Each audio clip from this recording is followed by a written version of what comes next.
طيب الله أوقاتكم بكل خير. نشرة الأخبار من الفضائية الإريترية معكم، فيها شهاب الآية والمستهل بهم وأبرز العناوين.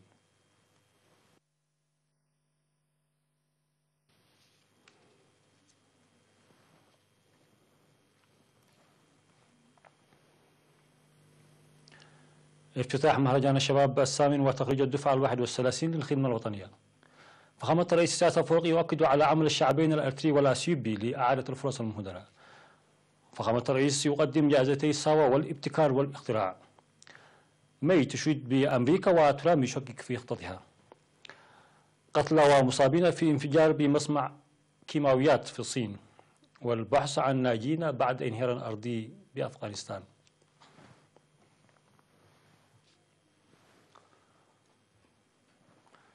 مرحبا بكم. جرى صباح اليوم في ساوى مراسم افتتاح مهرجان الشباب الثامن وتخريج الدفعة 31 للخدمة الوطنية. المزيد من التفاصيل في سياق التقرير التالي.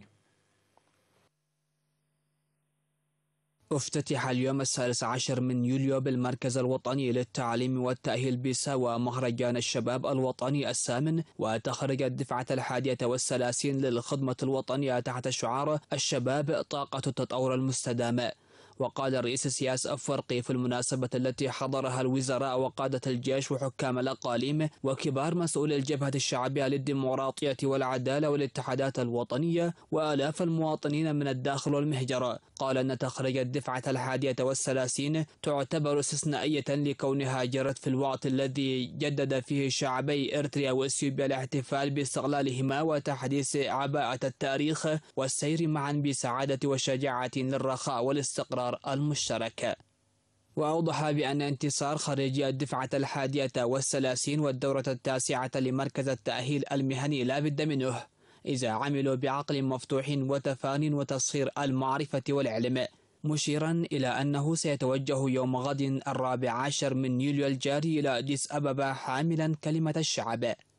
من جانبه أوضح قائد مركز التدريب الخدمة الوطنية العقيد دبساي جدي أن الدفعة 31 للخدمة الوطنية تلقت خلال عام واحد في ساوى التعليم الأكاديمي ل8 أشهر والتدريب السياسي والعسكري ل4 أشهر إلى جانب البناء الأخلاقي والجسدي، وأن 97.2% أكملوا التأهيل المعاد بينما قاطع 2.8% لأسباب مختلفة. وقال أن الحكومة أرست خدمات تحتاج إلى ميزانية كبيرة لبناء الشباب بالكفاءة الوطنية والقوة الجسدية والتسلح بالمعرفة الأكاديمية والمهنية من جانب، وجعلهم يعملون بتفان كبير في جميع برامج التنمية والزود عن السيادة الوطنية من جانب آخر، داعيا للعمل بوعي مستفيدين من الفرص المتاحة في مرحلة السلام الراهنة. وذكر مدير مركز التأهيل المهني الأستاذ سسفاي تولدي أن خريجي الدورة 9 لمركز التأهيل المهني كانوا 1127 طالب، بينهم 553 طالبة تلقوا التدريب في 11 مجالا مهنيا، وأن 5 مجالات مهنية قد أدخلت هذه السنة، مؤكدا بأن المركز يقدم التدريب الجيد بإدخال المعدات الحديثة المتطورة والمتكاملة. وأشار رئيس الاتحاد الوطني للشباب والطلبة سي صالح أحمد دين أن إكمال شباب إريتريا المرحلة الأولى بانتصار كان نتاج رعاية وتوجيه المجتمع وقيادته، وذكر بأن المرحلة الجديدة تحتاج المتابعة الوطيدة من كافة قطاعات المجتمع لخلق الأرضية لمواجهتها بروح عالية واندفاع كبير بتسخير التعليم والمعرفة المتراكمة والعمل التطبيقي والثقة بالنفس. وأكد بأن جيل الشباب سيقوم الآن أيضا بتكرار تاريخ التنمية الجديد. وقدم الخريجون عرضا عسكريا مصحوبا بالمارشات الموسيقية عكس التدريب الذي تلقوه، وأدوا القسم أمام شعبهم وحكومتهم لتنفيذ أمانة الشهداء وخدمة وطنهم بتفان وكامل قدراتهم. تسلم خريجو مركز التأهيل المهني والمتميزين في التأهيل الأكاديمي والسياسي والعسكري من الوحدات والخريجين والرعاة والمدرسين الشهادات والجوائز من يد الرئيس السياسي الأفورقي ومختلف المسؤولين في الحكومة والجبهة. وشهد الاحتفال مختلف البرامج الفنية والثقافية.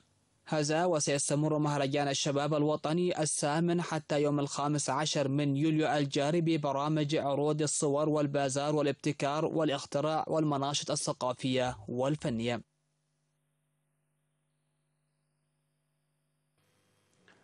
قال فخامة الرئيس السياسي أفورقي إن العمل بمستوى أعلى سيجري لتوسيع الأرضية المساعدة للشعبين الأريتري والأثيوبي ليعملان بقوة لإعادة الفرص المهدرة. جاء ذلك في السيمينار الذي عقده في ساوا للمشاركين في مهرجان الشباب الثامن في ساوا القادمين من الداخل والمهجر. وأوضح فخامته أن جميع بوابات الاتصال ستفتح لتطوير الجهود التي يقوم بها الشعبين الأريتري والأثيوبي لتطوير حياتهم الاجتماعية والاقتصادية المشتركة، حيث تتخذ الخطوات الفعلية لتحقيق ذلك. كما قال لقد انتهت الحيل والألعاب السياسية التي خلقها الويان، ويتطلب الجهد الجاد والواعي لإزالة تأثيراته والقيام بتصحيح سياسي. وأشاد فخامة الرئيس السياسي أفورقي بالرؤية الصحيحة والوضوح في العمل التي يتمتع بها رئيس وزراء جمهورية أثيوبيا الاتحادية الديمقراطية الدكتور أبي أحمد، وأكد على ثقته الكاملة به لاتباعه أسلوب يفيد الشعبين الأريتري والأثيوبي. وفي الختام شدد فخامته بعدم وجود وضع ننظر فيه للوراء أبدا لدخول منطقتنا في مرحلة تاريخية جديدة، حيث دعا الشعب عامة والشباب خاصة لتوظيف مرحلة السلام الراهنة لبناء التنمية المستدامة والمجتمع المزدهر.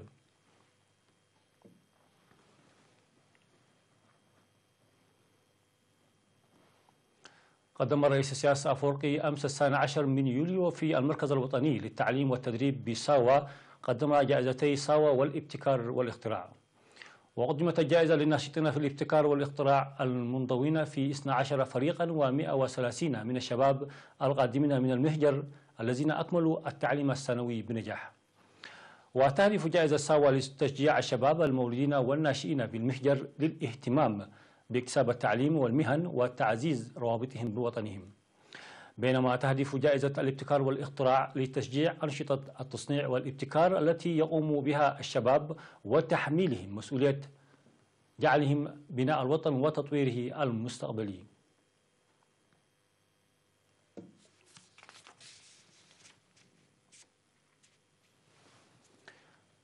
نظمت ورشة عمل في مدينة بارونتو إقليم القاش بركة تساعد للعمل المنسق من أجل الوقاية من الأمراض المعدية التي يمكن أن تظهر في موسم الخريف. وألقى مسؤول فرع وزارة الصحة بالإقليم الدكتور حيلوم كيداني كلمة بالمناسبة أوضح فيها تسيير أنشطة ناجحة في كافة مناطق الإقليم للوقاية من الأمراض المعدية بمساهمة المواطنين والجيش والجهات الحكومية والمنظمات الفعالة. وذكر في الوقت ذاته بأن هذه المكتسبات تساعد في إنجاح أنشطة المؤسسات الصحية، داعيا لتعزيز العمل المنسق من أجل الوقاية من الأمراض المعدية التي تظهر في موسم الخريف. وقدم مسؤولي وحدات الفرع في المناسبة في تقاريرهم توضيحا مفصلا فيما يتعلق بالعمل المنسق للوقاية من الأمراض التي تنتشر نتيجة نقص النظافة عامة والملاريا بصفة خاصة، وكذلك مكتسبات تلك الأنشطة. وأوضح قائد القيادة الغربية العميد تخلى كفلاي ضرورة العمل بقوة نظرا لأهمية الأنشطة الشخصية والنظافة البيئية الجارية للوقاية من الأمراض، مشيرا إلى أنه هو بالرغم من تسيير أعمال مرضية حتى الآن وذلك لتأكيد صحة المجتمع بضمان النظافة البيئية، إلا أنه يتطلب استمرار العمل بشكل قوي. كما دعا حاكم الإقليم السيد فستهيا هيلي الإدارات للعمل بالتركيز على اتخاذ المبادرات العملية لدورها الهام إلى جانب الأنشطة الجارية للحفاظ على النظافة البيئية.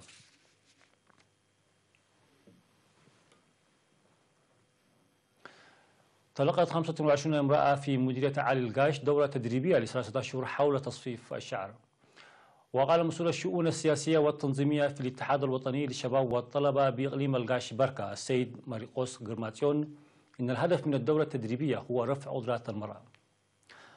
من جانبه أوضح مسؤول متابعة المشاريع في فرع الاتحاد السيد دانيال أبرهة أن الاتحاد يقوم بتنظيم الدورات التدريبية في جميع مديريات الإقليم، وذلك لإحداث تغيير إيجابي في معيشة الشباب، مشيرا إلى تقديم قرضا دون فوائد بقيمة 20,000 نقفة لكل مشاركة لبدء نشاطهن. كما أكدت المشاركات على العمل للاستفادة الجيدة من الفرص التدريبية وتطوير قدراتهن. مشاهدونا فاصل ثم الأنباء على الصعيد العالمي.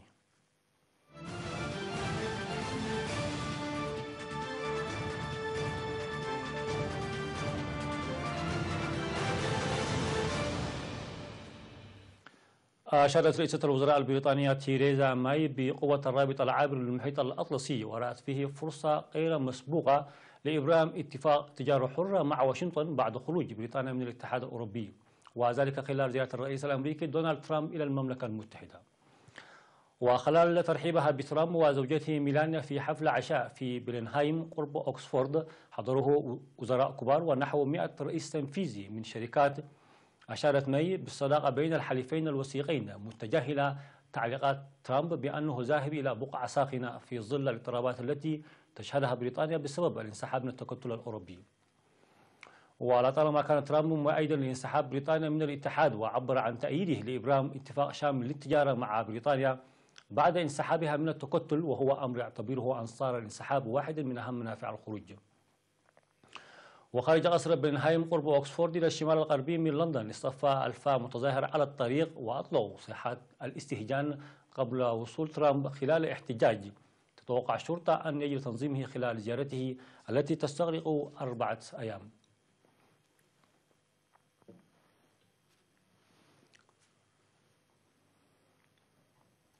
أسفر انفجار في مصنع للكيماويات بالصين عن مقتل 19 شخصا وإصابة 12 في حادث جديد في سلسلة الحوادث الصناعية التي تشهدها أكبر منتج للكيماويات بالعالم. وقالت حكومة إقليم سيشوان بجنوب غرب الصين أنه ليس واضحا حتى الآن سبب الحادث الذي وقع في مصنع يبين هيغندا في المنطقة الصناعية إلى جنوب الشرقي من تشيكوندوا عاصمة سيشوان. وقالت وكالة أنباء شينخوا الصينية إن المصابين حالتهم مستقرة وإن تحقيقا بدأ في الحادث.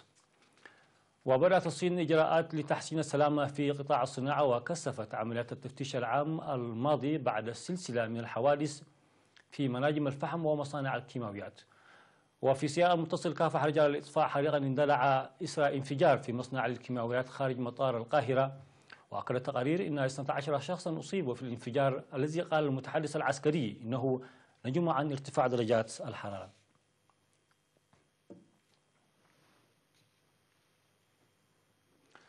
قال المسؤولون إن انهيارا أرضيا دمر قرابة 300 منزل وقتل 10 أشخاص على الأقل في قرية أفغانية يستخدم سكانها معدات حفر بدائية للبحث عن ناجين.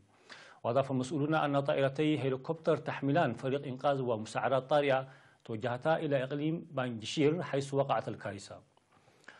وقال عمر محمدي المتحدث باسم الهيئة الوطنية لإدارة الكوارث إن الأولوية القصوى هي إنقاذ المحاصرين تحت الحطام بعد الانهيار الأرضي الذي وقع في قرية بيشغور في منطقة خينج.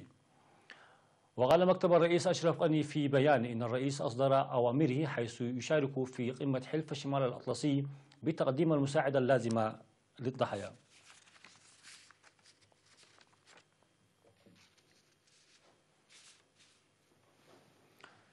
شاركت غواصة صغيرة في مسبح كبير في جنوب إنجلترا هذا الأسبوع في سباق غير تقليدي، إذ لم تكن هذه الغواصات تعمل بالديزل أو بالطاقة النووية، بل تتحرك بطاقة غواصين يبدلون بلا هوادة.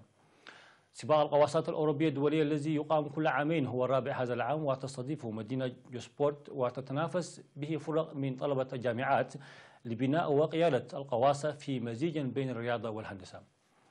وينتهي السباق بتوزيع جوائز عن الابتكار والسرعة والبراعة في تصنيع وقيادة تلك الغواصات الصغيرة.